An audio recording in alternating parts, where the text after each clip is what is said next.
Olá, graça e paz, sou o pastor Onésimo. Quero deixar uma mensagem para o seu coração. Por conta da pandemia, do coronavírus, que é uma ameaça real em nível mundial, é inevitável que a questão escatológica venha à tona e ganhe a pauta. A questão é: seria o fim do mundo?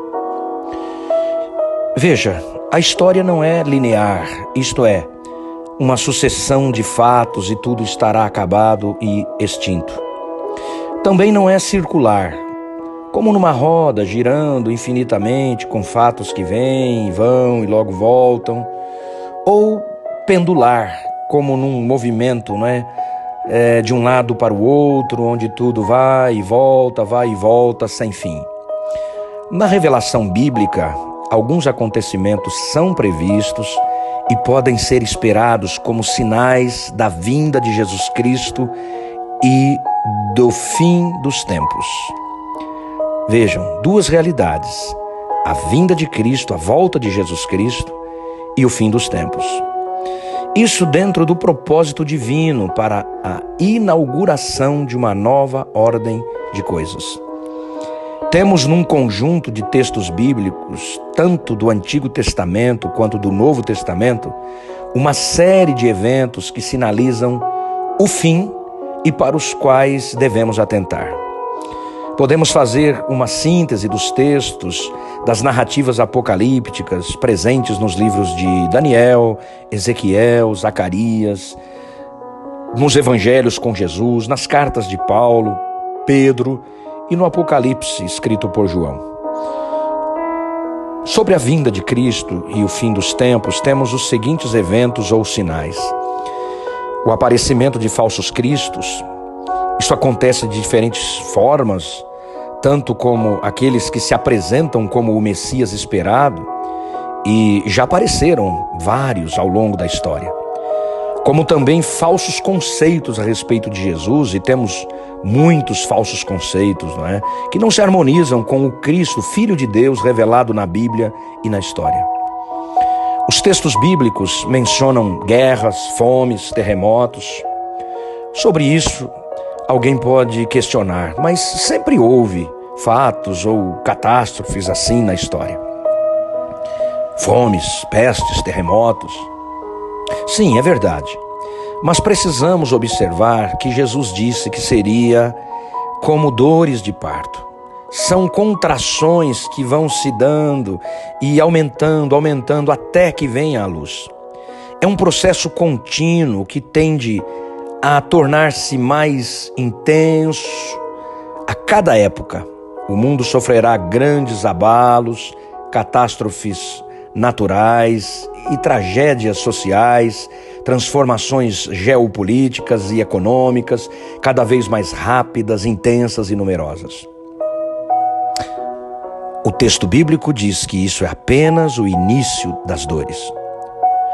Os textos bíblicos falam do aumento da maldade, do amor que esfriaria de quase todos. Os textos falam da fé que não seria achada, a fé verdadeira, genuína.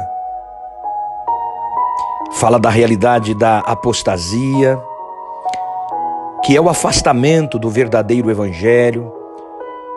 O texto bíblico fala também do evangelho que chegará para todas as nações, para todas as etnias, e então virá o fim. O apóstolo Paulo disse que quando estiverem dizendo: está tudo bem, estamos em paz e segurança, então virá o fim. Mas vejam, estes sinais acontecem como dores de parto de uma mulher. Mas alguém pode dizer: o evangelho ainda não foi pregado a todo mundo. É preciso observar ainda duas coisas. Primeiro, que a volta de Cristo é iminente, ou seja, a qualquer momento. Nenhum evento vai impedir, ou nenhum evento precisa acontecer para que ele volte. Quanto à pregação do evangelho, Isto é relativamente fácil de acontecer hoje, especialmente com os recursos tecnológicos, não é? Hoje, o arrebatamento, como aquele que Filipe teve, não é? Indo de um lugar para o outro de forma sobrenatural para pregar ao eunuco, isso pode se dar hoje de diferentes formas. A minha pregação, nesse momento, ela pode chegar em vários lugares, não é? Ela pode chegar em várias partes do mundo num mesmo instante. É preciso entender que a rapidez com que tudo pode mudar é grande. Tudo pode mudar rapidamente. Você já percebeu isso, não é? O mundo muda de uma hora para outra, muito, muito facilmente. A vinda de Cristo será como um relâmpago. Um outro evento previsto nos textos sagrados é a manifestação do anticristo, chamado Filho da Perdição. Um homem que representa um sistema anticristo e que já opera no mundo, diz Paulo. Ele será muito facilmente aceito pelas pessoas porque vem segundo o poder de Satanás, fazendo coisas maravilhosas, incríveis, e as pessoas vão ser facilmente enganadas. Vivemos num mundo assim, não é? Pragmático. As pessoas não dão crédito à verdade e por isso serão entregues ao engano, ao erro, à mentira. A Bíblia fala do anticristo, fala da besta, que na verdade são duas figuras, uma que sai do mar, outra da terra. São termos simbólicos que falam de uma figura política e outra religiosa. O 666, que é número de homem, que já foi identificado equivocadamente como sendo várias pessoas ao longo da história. Isto porque no contexto em que isso foi dito, foi escrito, havia uma relação, uma equivalência das letras com números. Então cada letra tinha um valor numérico. E isso então dava para associar com vários nomes, com várias figuras, não é, na história. Isso já foi identificado com Nero, com Hitler e outros. Mas o que interessa para nós é sabermos que é uma ação humana, tem a ver com o sistema humano, por isso diz, é número de homem. O texto bíblico fala ainda de um governo único, mundial, onde haverá, sim, segundo os textos bíblicos, um controle das pessoas, de forma que não vão comprar nem vender, a não ser que estejam identificadas, marcadas. Observem como na China já se faz esse controle. Imagine você, mais de 1 bilhão de pessoas são facilmente identificadas, monitoradas. Não haverá mais privacidade. Apenas por meio de um aplicativo no smartphone para que o governo determine quem está liberado para circular em espaços públicos. E todos os dados são cruzados, as informações são compartilhadas com a polícia, há um monitoramento social e que vai continuar após a pandemia. No Brasil, inclusive, já é uma realidade, com a finalidade de mapear os deslocamentos durante a pandemia. O texto bíblico também fala sobre a liberação do cavalo amarelo, ou seja, o cavalo da morte, na abertura dos selos, quando virão pragas, fome, e diz que 1/4 da terra vai morrer. Esses são os principais sinais do princípio das dores, depois dos quais uma série de outros mais severos, muito mais severos, que vão convergir para o fim de tudo.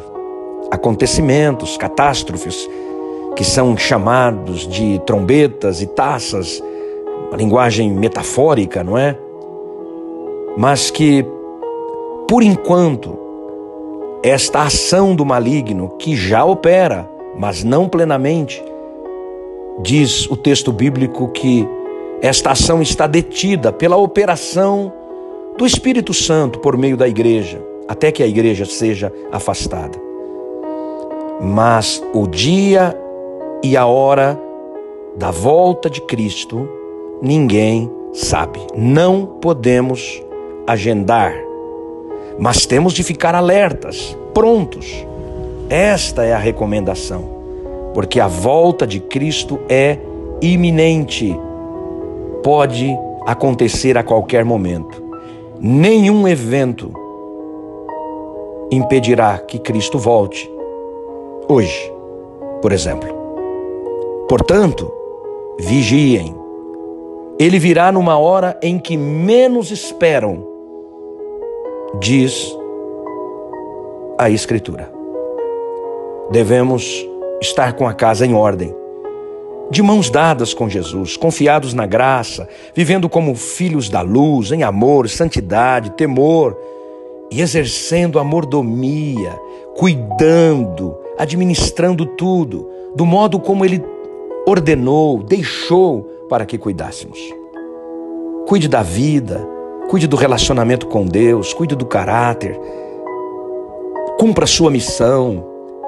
Vamos cuidar uns dos outros, vendo em cada rosto a face de Cristo, fazendo como que para Ele. É importante que você saiba que Jesus morreu, mas ressuscitou e tem as chaves da morte e do inferno. Jesus destruirá o anticristo, matará com a manifestação da sua vinda, com apenas um sopro de sua boca. E nós estamos em Cristo. Nós triunfamos nele. João viu uma multidão de todas as raças, tribos, línguas e nações em pé, diante do trono, com vestes brancas, segurando palmas nas mãos, clamando: a salvação pertence ao nosso Deus, que se assenta no trono, ao Cordeiro, adorando, louvando, e em seguida com anjos prostrados, dizendo: louvor, glória, sabedoria, honra, poder, domínio e ação de graças ao nosso Deus para sempre. E o texto bíblico diz: nunca mais terão fome, nem sede, não serão mais afligidos pelo sol, nem por qualquer calor, pois o Cordeiro está no trono, no centro do trono, e ele será o seu pastor, ele os guiará às fontes de água viva, e Deus enxugará dos seus olhos toda lágrima. A nossa história é a história de Deus. Ele está no trono e reina soberano, e age em todas as coisas para o nosso bem, e nenhum dos teus planos, nenhum, será frustrado. Portanto, não é para você ficar com medo, assustado, em pânico, desesperado, não. É apenas para você estar alerta, para você vigiar e descansar no fato de que o nosso Deus reina, tem a história em suas mãos, e em breve estaremos para sempre com o nosso Senhor, o nosso amado Salvador Jesus Cristo. Maranata, vem, Senhor Jesus. Deus te abençoe.